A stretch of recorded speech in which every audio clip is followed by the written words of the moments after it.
Paris, 15 mars 2026, 18h45. Derrière les dorures de l'Élysée, Emmanuel Macron repose le combiné blême vidé. Le couperet vient de tomber. Sébastien Lecornu, pilier de son gouvernement depuis 1 an et demi, claque la porte. Une décision sans appel qui laisse le chef de l'État abasourdi. En un éclair, la présidence bascule dans une zone de turbulence inédite. Ce que Macron ne pressent pas encore, c'est que les heures qui s'annoncent ne seront pas une simple transition politique. Non. Elles s'apprêtent à lui dévoiler à quel point il était devenu l'otage de son Premier ministre et à rebaptiser la passation de pouvoir en reddition présidentielle. « Sébastien ne peut pas me faire ça », murmurait Macron en arpentant son bureau. Il avait espéré jusqu'au bout que cette démission n'était qu'une manœuvre, une façon de négocier de meilleures conditions. Mais le ton de Lecornu au téléphone ne laissait aucune ambiguïté. C'était terminé. La nouvelle de la démission filtrait déjà dans les médias. BFM TV fut la première à diffuser un flash spécial. Sébastien Lecornu présente sa démission à Emmanuel Macron. En quelques minutes, l'information faisait le tour des rédactions, créant une onde de choc dans le paysage politique français. À l'Élysée, c'était la panique. Alexis Kohler, secrétaire général de la présidence, convoquait en urgence une cellule de crise. Nous avons peut-être 48 heures avant que la situation devienne ingérable, analysait-il devant une dizaine de conseillers réunis dans le Salon Doré. Macron lui était déjà au téléphone. Il fallait trouver un remplaçant et vite. Mais qui pouvait succéder à Lecornu? Le choix s'avérait plus compliqué que prévu. « Appelez-moi Édouard Philippe », ordonnait le président à son secrétariat. L'ancien Premier ministre devenu maire du Havre était le candidat naturel expérimenté, respecté, capable de rassembler au-delà de la majorité présidentielle. À 19h30, Philippe décrochait son téléphone. « Emmanuel, j'ai appris pour Sébastien, c'est regrettable. »« Édouard, j'ai besoin de vous. La France a besoin de vous, » suppliait Macron. Mais la réponse fut sans appel. « Monsieur le Président, ma place, c'est au Havre. Je vous souhaite de trouver la bonne personne, mais ce ne sera pas moi. » Premier refus. Macron encaissait le coup, mais rebondissait immédiatement. « Bruno Le Maire !» s'exclamait-il. Le ministre de l'économie avait l'expérience, la crédibilité internationale, la stature. À 20h, Le Maire était en déplacement à Bruxelles pour un conseil des ministres européens. Macron l'appelait directement sur son portable. « Bruno, rentrez immédiatement. J'ai une proposition à vous faire. » Mais là aussi, la déception était au rendez-vous. « Emmanuel, je vous suis loyal, mais Matignon n'est pas pour moi. Je préfère rester à Bercy. » Dans l'entourage présidentiel, l'inquiétude montait. « Ah, si même nos plus proches collaborateurs refusent, qui va accepter ?» s'interrogeait un conseiller. À 20h30, Macron tentait une approche différente, contacter Gérald Darmanin. Le ministre de l'Intérieur avait toujours eu des ambitions pour Matignon. Sûrement accepterait-il? Darmanin était en réunion préfectorale à Lille quand l'appel présidentiel arriva. « Monsieur le Président, c'est un honneur, mais permettez-moi 24 heures de réflexion. C'est une décision qui engage toute une vie. » Ce n'était pas un refus, mais pas non plus l'acceptation immédiate qu'espérait Macron. Le président sentait que sa position s'affaiblissait d'heure en heure. Les chaînes d'information continuaient de consacrer leurs programmes spéciaux à la crise gouvernementale. Emmanuel Macron face au défi de sa vie politique, titrait-on. Qui pour remplacer l'irremplaçable Lecornu, s'interrogeait-on. Dans son bureau, Macron consultait fébrilement sa liste de contacts. Elisabeth Borne, trop associée aux échecs passés. Gabriel Attal, trop jeune, pas assez d'expérience. Marlène Schiappa, impossible dans le contexte. À 21h30, nouvelle tentative avec François Bayrou. Le leader du mouvement démocrate fidèle allié depuis 2017, président du Haut-Commissariat au Plan, avait la stature et l'expérience. « François, j'ai besoin de vous », lançait Macron. « Emmanuel, vous savez que je vous suis dévoué, mais à 75 ans, Matignon serait une épreuve. Et puis, mes électeurs de Pau ne comprendraient pas. » Troisième refus. La situation devenait critique. Il était presque 22 heures et Macron n'avait toujours pas de successeur pour Lecornu. « Monsieur le Président, intervenait Alexis Kohler, nous devons envisager un profil différent. Peut-être quelqu'un de moins politique, un technocrate, un haut fonctionnaire. » À 22h15, Macron appelait Jean Castex. L'ancien Premier ministre redevenu maire de Prades avait l'habitude de Matignon. « Jean, la République a besoin de votre expérience. » « Emmanuel, j'ai donné à Matignon. C'est un sacrifice personnel énorme. Ma famille a payé le prix. Je ne referai pas cette expérience. » Quatrième refus.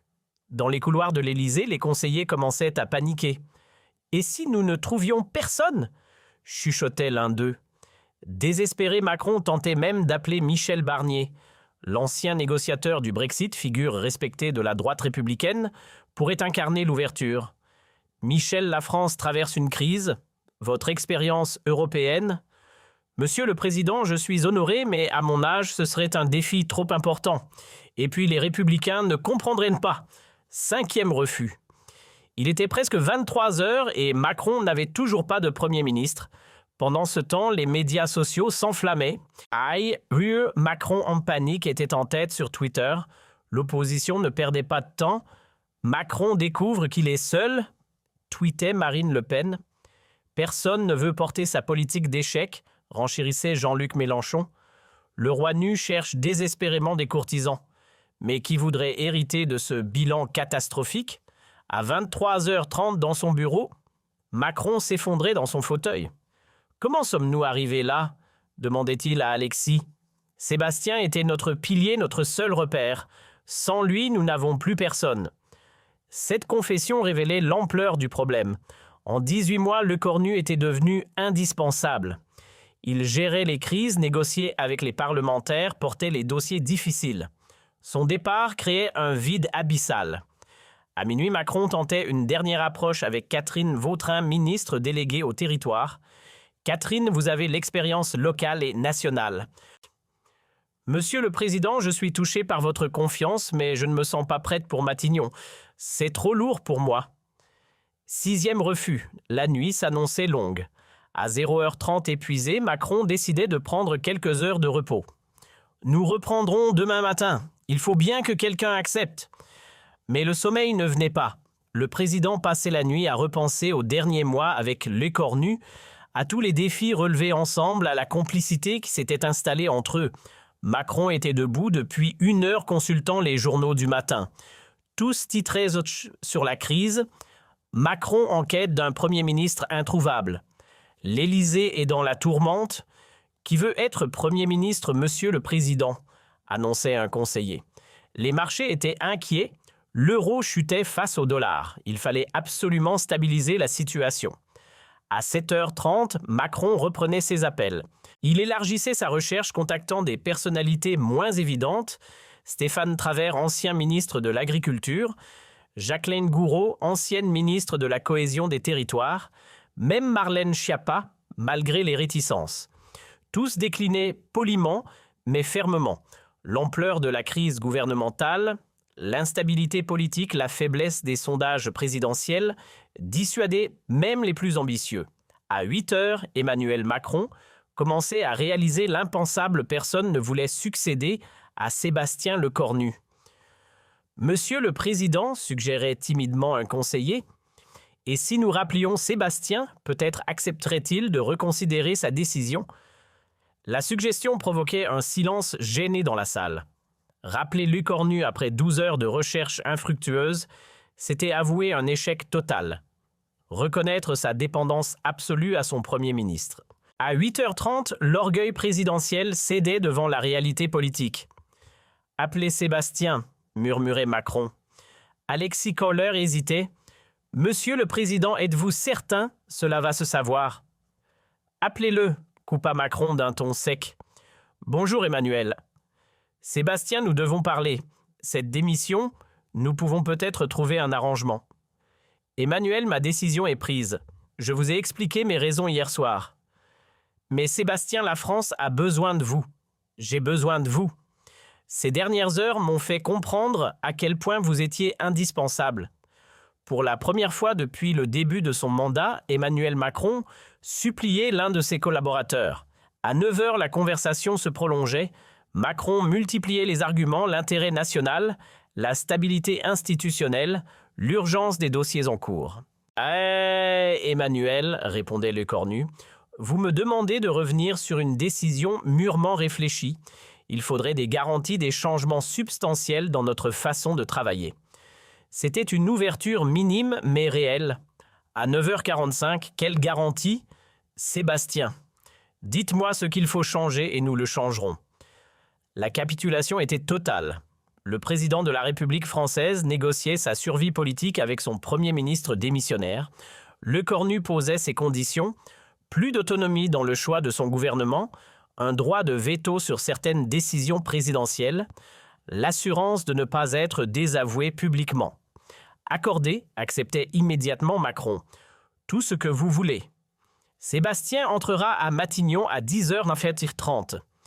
Je vais réfléchir, concédait finalement Lecornu. Laissez-moi quelques heures. Cette réponse était déjà une victoire pour Macron. Après 13 heures de panique, il entrevoyait une sortie de crise dans l'entourage présidentiel. Le soulagement était palpable. Sébastien va accepter, chuchoter les conseillers. Il ne peut pas laisser tomber le président comme ça. Mais l'attente reprenait. Lecornu se faisait désirer, mesurant parfaitement sa nouvelle position de force. Nouveau coup de téléphone de Macron. Sébastien, avez-vous pris votre décision? J'y réfléchis encore, Emmanuel. C'est une décision importante. À 12h30, les médias commençaient à évoquer la possibilité d'un retour de Lecornu. Source concordante à l'Élysée, des négociations seraient en cours, annonçait BFM TV. Troisième appel de Macron dans la journée vers Lecornu. Sébastien, les marchés sont nerveux, l'opposition attaque. Il faut que vous reveniez. Emmanuel, si je reviens, ce sera à mes conditions. Plus jamais de désaveu public, plus jamais de décision prise sans me consulter. C'est entendu, Sébastien. Vous aurez toute ma confiance. À 13h30. Très bien, concédait finalement Lecornu. Je retire ma démission. Mais n'oubliez pas nos accords. L'annonce provoquait un séisme dans le paysage politique français. Moins de 24 heures après sa démission, Sébastien Lecornu reprenait ses fonctions de Premier ministre. Communiqué officiel de l'Élysée, M. Sébastien Lecornu retire sa démission et reprend ses fonctions de Premier ministre de la République française. La nouvelle faisait l'effet d'une bombe. Sur les réseaux sociaux, les réactions se multipliaient. Macron a capitulé, commentaient les oppositions. 24 heures pour comprendre qu'il est nu sans Lecornu. À 14h30, conférence de presse improvisée à l'Élysée, Emmanuel Macron, visiblement marqué par cette épreuve, tentait de justifier ce retournement. Les circonstances ont évolué, déclarait-il d'une voix peu assurée. Monsieur Lecornu a accepté de poursuivre sa mission dans l'intérêt supérieur de la nation. Les questions des journalistes étaient impitoyables. Monsieur le Président, n'avez-vous pas été humilié par votre Premier ministre ? Comment expliquez-vous qu'aucune personnalité politique n'ait accepté de remplacer Monsieur Lecornu? La politique, c'est l'art du possible. Nous avons trouvé la meilleure solution pour la France. Dans les couloirs de l'Assemblée nationale, les députés n'en revenaient pas. Macron vient de montrer sa faiblesse absolue, commentait un élu de l'opposition. Il est devenu l'otage de son Premier ministre. À 15h30, retour de Lecornu à Matignon. Les caméras étaient massées devant l'hôtel du Premier ministre. Sébastien Lecornu, souriant et détendu, saluait les journalistes sans faire de déclaration. Son silence était plus éloquent que tous les discours. Il venait de démontrer son indispensabilité absolue. Seul dans son bureau de Matignon, Lecornu recevait les félicitations de ses collaborateurs. Monsieur le Premier ministre plaisanta l'un d'eux. « Vous venez de donner une leçon de pouvoir au président de la République à 16h30. Premier conseil des ministres post-crise, l'atmosphère est électrique. Emmanuel Macron fait comme si rien ne s'était passé, mais tous savaient que l'équilibre du pouvoir avait changé. Lecornu n'était plus seulement Premier ministre. Il était devenu l'homme indispensable, celui sans qui rien ne fonctionne. Les premières analyses politiques tombaient. Macron vient de perdre toute autorité, écrivait un éditorialiste du Figaro. En 24 heures, il a montré qu'il était incapable de gouverner sans Lecornu. À 17h30, dans l'opposition, on ne perdait pas de temps pour exploiter cette faiblesse. Macron est fini, déclarait Marine Le Pen. Il vient de prouver qu'il était un président fantoche. Manipulé par son Premier ministre, renchérissait Jean-Luc Mélenchon. Cette crise révèle la vraie nature du macronisme, un homme seul, sans réseau, dépendant totalement de son entourage. À 18 h, sondage express. La cote de confiance d'Emmanuel Macron chutait de 8 points en une journée. Celle de Lecornu, paradoxalement, progressait à 18 h 30.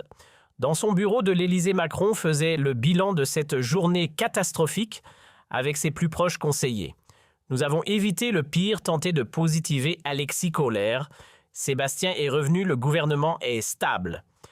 Alexis, répondait amèrement Macron, j'ai passé 24 heures à supplier tous mes anciens ministres de m'aider et ils ont tous refusé, puis j'ai dû implorer Sébastien de revenir. C'est la pire humiliation de ma carrière politique. Les conséquences de cette crise commençaient à se dessiner. Lecornu, fort de sa position renforcée, annonçait plusieurs changements dans l'organisation gouvernementale. Désormais, déclarait-il à ses collaborateurs, toutes les décisions importantes passeront par Matignon. L'Élysée devra nous consulter avant toute annonce majeure. C'était une révolution silencieuse. Le Premier ministre prenait le contrôle effectif du gouvernement. À 19 h 30, Emmanuel Macron découvrait avec amertume les nouvelles règles du jeu. Un appel de Lecornu. « Emmanuel, j'ai vu que vous souhaitiez annoncer la réforme des retraites demain. Il faudrait qu'on en discute d'abord. » Le président de la République devait désormais demander l'autorisation à son Premier ministre. Dans les rédactions, les journalistes analysaient cette redistribution des cartes. Lecornu vient de réaliser un coup d'État constitutionnel, commentait un spécialiste des institutions.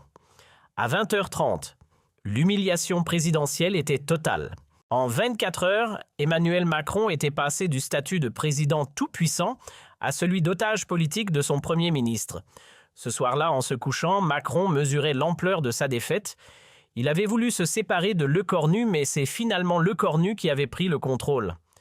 Les 24 heures qui avaient suivi la démission de Lecornu resteraient dans l'histoire comme le moment où un président de la République avait perdu tout pouvoir réel, contraint de supplier son Premier ministre de bien vouloir gouverner avec lui. 3 mois plus tard, cette crise continuait de marquer la vie politique française. Emmanuel Macron n'avait jamais récupéré son autorité perdue. Sébastien Lecornu gouvernait en maître absolu, prenant toutes les décisions importantes. C'est Lecornu qui préside Macron, qui suit, résumait cruellement un député. Cette formule faisait le tour des médias symboles de cette inversion du pouvoir. 6 mois après, lors d'un sommet européen, la faiblesse présidentielle était visible aux yeux de tous. Macron ne décide plus rien confier à un dirigeant européen. C'est son Premier ministre qu'il faut convaincre. L'humiliation de ces 24 heures avait durablement affaibli Emmanuel Macron, transformé Sébastien Lecornu en homme fort du régime et révélé au grand jour les failles du système politique français. Cette crise restera comme l'une des plus significatives de la Ve République, le moment où un président découvre qu'il n'est rien sans son Premier ministre et où un Premier ministre comprend qu'il peut tout obtenir en sachant dire non au bon moment. Histoire vraie d'une capitulation présidentielle en 24 heures chrono. 1 an après cet épisode traumatisant, Emmanuel Macron n'était toujours pas remis de cette humiliation. Dans l'intimité, il confiait à ses proches « Ces 24 heures m'ont appris que je n'étais rien sans C. C'est la leçon la plus dure de ma vie politique. » Cette confession révélait l'ampleur du traumatisme présidentiel. L'homme qui avait conquis l'Élysée à 39 ans, qui avait défié tous les codes politiques, découvrait sa fragilité absolue. Emmanuel a vieilli de 10 ans en une nuit, observait un proche. Cette crise l'a cassé psychologiquement. Il ne s'est jamais remis de cette démonstration de faiblesse. Effectivement, le comportement présidentiel avait changé après cette crise. Macron, autrefois impulsif et autoritaire, consultait systématiquement Lecornu avant chaque décision importante. Il a peur de le contrarier, témoignait un ministre. Emmanuel redoute qu'une nouvelle crise éclate. Il marche sur des œufs avec Sébastien. Cette nouvelle dynamique bouleversait le fonctionnement traditionnel de la Ve République. Le Premier ministre n'était plus dans l'ombre du président. Il était devenu son égal, voire son supérieur. Lecornu gouverne. Macron accompagne, résumait cruellement un député de l'opposition. Cette formule devenue célèbre circulait dans tous les couloirs politiques.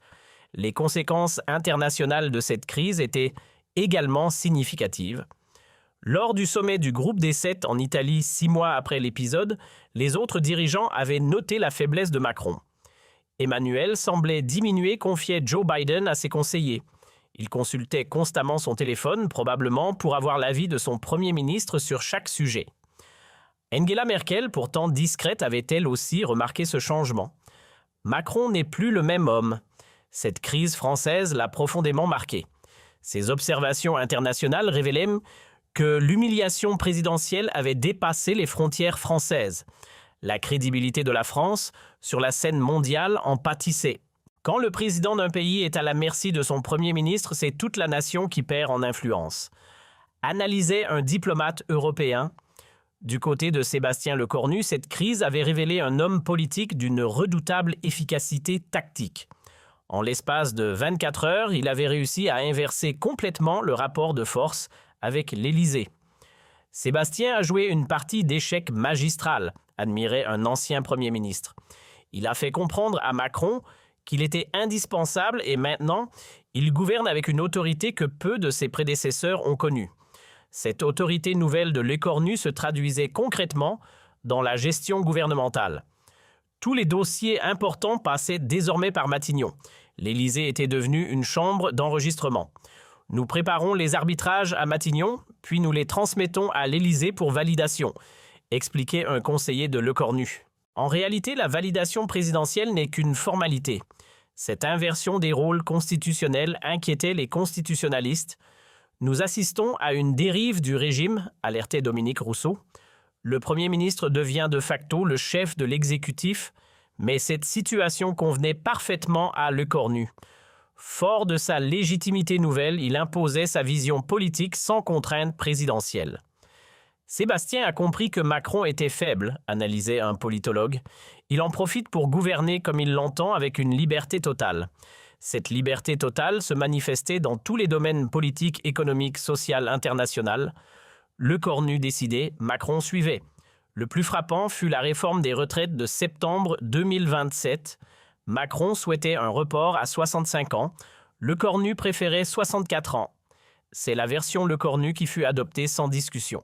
Le président a proposé 65 ans le matin et l'après-midi, il annonçait 64 ans, rapportait un journaliste. Entre-temps, Lecornu lui avait fait changer d'avis. Cette anecdote révélatrice illustrait parfaitement la nouvelle hiérarchie gouvernementale. Lecornu imposait, Macron s'adaptait. L'opposition politique ne manquait pas d'exploiter cette faiblesse présidentielle. Marine Le Pen multipliait les attaques. Macron n'est plus qu'un président fantoche manipulé par son Premier ministre. Jean-Luc Mélenchon renchérissait « Nous avons un régime à deux têtes, mais une seule qui pense, celle de Lecornu ». Ces attaques cinglantes touchaient juste. Macron ne parvenait plus à incarner l'autorité présidentielle traditionnelle de la Ve République. Emmanuel souffre de ce qu'on appelle le syndrome de Stockholm politique, ironisait un chroniqueur. Il est devenu dépendant de celui qui l'humilie. Cette dépendance psychologique était visible dans tous les grands événements politiques. Lors des vœux présidentiels de 2027, Macron avait consulté Lecornu jusqu'à la dernière minute. Le discours a été relu et corrigé par Matignon, révélait un conseiller. Emmanuel n'ose plus s'exprimer publiquement sans l'aval de Sébastien. Cette situation ubuesque questionnait la nature même du pouvoir sous la République. Un président élu au suffrage universel était-il devenu l'otage de son Premier ministre nommé « C'est une première dans l'histoire républicaine », soulignait l'historien Jean Gary. Jamais un président n'avait été à ce point dominé par son Premier ministre. Cette domination s'exerçait même dans les détails les plus prosaïques. Lecornu choisissait les invités des dîners de l'Élysée, validait l'agenda présidentiel, supervisait les déplacements. Sébastien contrôle tout, témoignait un huissier de l'Élysée. Même les menus des repas officiels doivent passer par Matignon. Cette micro-gestion révélait l'ampleur de l'emprise lecornienne sur l'appareil présidentiel. Rien n'échappait au Premier ministre. Face à cette situation, l'entourage historique de Macron s'inquiétait. Alexis Kohler, Ismaël Emélien, Sibeth Ndiaye, tous constataient l'affaiblissement dramatique de leur champion. Emmanuel n'est plus le même, confia l'un d'eux. Cette humiliation l'a brisé. Il doute de tout, même de ses plus proches collaborateurs. Cette crise de confiance généralisée paralysait l'action présidentielle. Macron hésitait, tergiversait, reportait les décisions difficiles. Le président qui fonçait tête baissée est devenu quelqu'un qui réfléchit trop, observait un ministre. Paradoxalement, cette prudence nouvelle le dessert car pendant que Macron hésitait, Lecornu tranchait. Cette différence de tempo renforçait encore l'autorité du Premier ministre. Sébastien a compris que la politique, c'est l'art de la décision rapide, expliquait un de ses conseillers. Pendant que l'Élysée réfléchit, Matignon agit. Cette philosophie de l'action immédiate séduisait les Français lassés de l'indécision gouvernementale des années précédentes. Dans les sondages, cette préférence était claire. 67% des Français faisaient plus confiance à Lecornu qu'à Macron pour prendre les bonnes décisions rapidement.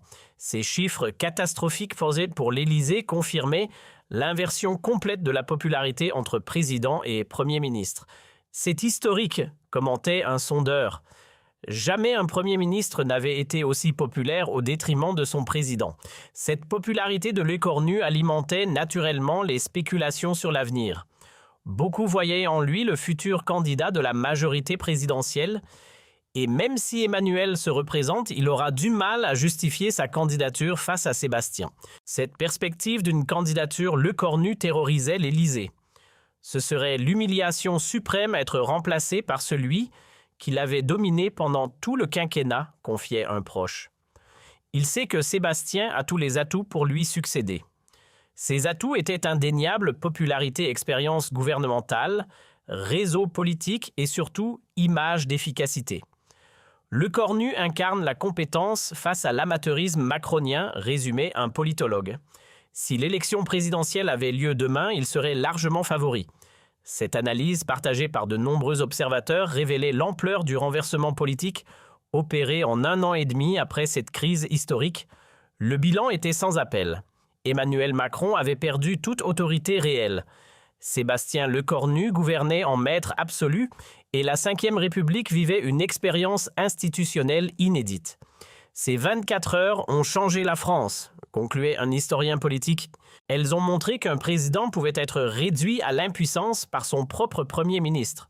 L'histoire retiendra cette crise comme l'une des plus significatives de la Ve République. Le moment où un président découvre qu'il n'est rien sans son Premier ministre et où ce dernier comprend qu'il peut tout obtenir en sachant dire non au bon moment. Emmanuel Macron avait voulu gouverner seul. Il s'est retrouvé gouverné par un autre. Sébastien Lecornu avait accepté de servir, il a fini par régner. En 24 heures, les rôles s'étaient inversés pour toujours. Cette leçon politique magistrale restera gravée dans les mémoires. En démocratie, le pouvoir appartient à celui qui sait le prendre, pas forcément à celui qui est élu pour l'exercer. Mais l'histoire ne s'arrêtait pas là. 2 ans après cette crise, de nouveaux éléments vinrent éclairer cet épisode. En mars 2028, un ancien conseiller de Matignon publiait « Dans l'ombre du pouvoir révélant que la démission de Lecornu avait été orchestrée. La démission n'était pas spontanée », écrivait Jean-Baptiste Moreau. Elle avait été préparée pour tester la dépendance de Macron et renforcer notre position. Cette révélation faisait l'effet d'une bombe. L'enquête judiciaire révélait des enregistrements compromettants. Dans ces conversations, Lecornu expliquait « Emmanuel est faible psychologiquement. Si je le pousse à bout, il cédera surtout. » Ces mots achevaient de discréditer le Premier ministre. L'opinion découvrait un manipulateur cynique, prêt à instrumentaliser les institutions pour son profit personnel. La popularité de Lecornu chutait de 15 points, tandis que Macron bénéficiait d'un capital de compassion. En mai 2028, après une confrontation orageuse à l'Élysée-Lecornu, démissionnait définitivement. Son successeur Gabriel Attal incarnait le retour à la normale institutionnelle. L'ère de la manipulation était terminée. Aujourd'hui, 3 ans après cette crise historique, le bilan est nuancé. Emmanuel Macron a récupéré son autorité présidentielle, mais l'épisode l'a marqué. Emmanuel se méfie de tout le monde maintenant, confie un proche. Il a appris à ses dépens qu'on peut être trahi par ses plus proches collaborateurs. Quant à Sébastien Lecornu, il a disparu de la scène politique nationale. Retiré dans sa Normandie natale, il évite soigneusement les médias. Sébastien paie le prix fort de ses manipulations, constate un observateur. Il a perdu toute crédibilité politique. Cette histoire restera comme un cas d'école de manipulation politique poussée à l'extrême. Elle illustre comment un homme peut prendre le contrôle d'un État par la ruse, mais aussi comment cette même ruse peut se retourner contre lui. La leçon est claire, en démocratie, la manipulation peut réussir temporairement, mais la vérité finit toujours par triompher. Et quand elle triomphe, elle balaie tout sur son passage. L'affaire Lecornu-Macron restera dans les annales politiques comme l'exemple parfait de cette règle immuable de la démocratie.